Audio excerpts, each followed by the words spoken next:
그러니까 염증이 생겨서 이제 뭐 아프고 붓고 막 코 안에서 뭐 고름이 나온다든가 이런 거는 방치하면 안 되거든요. 근데 오히려 대부분의 재수술은 너무 빨리 하는 게 안 좋은 경우가 많아요.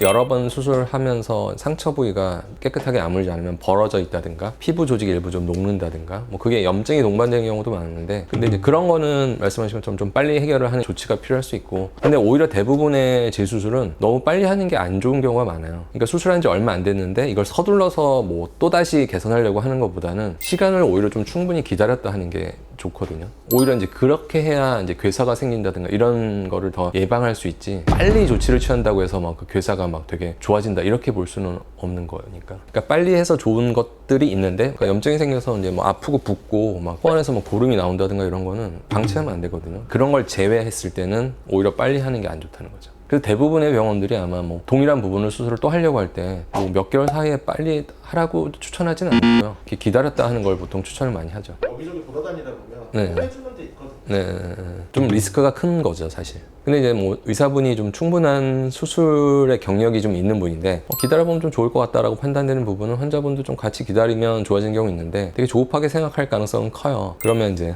쇼핑을 다니는 거죠, 이제. 네. 저도 사실 제가 수술하지 않았는데 다른 병원에 수술했는데, 예를 들면 뭐 한 달 정도 됐다 그러는데 이제 뭐 재수술 상담을 받고자 이렇게 예약을 하시는 분이 있잖아요. 어떨 때는 그냥 예약하는 단계에서 지금 어차피 재수술 못하니까 뭐 6개월 정도 됐을 때 오시라 이렇게 얘기하는 경우가 사실 많고, 환자도 그걸 아는데 일단 상담은 받고 싶다 이런 경우는 일단 내원해서 상담은 받는 경우인데 실제 수술은 그때 이루어지지 않는 경우가 더 많고, 왜냐하면 이제 조기 교정해서 더 좋은 결과가 나온다는 확신이 없는데 잘못 건드리면 오히려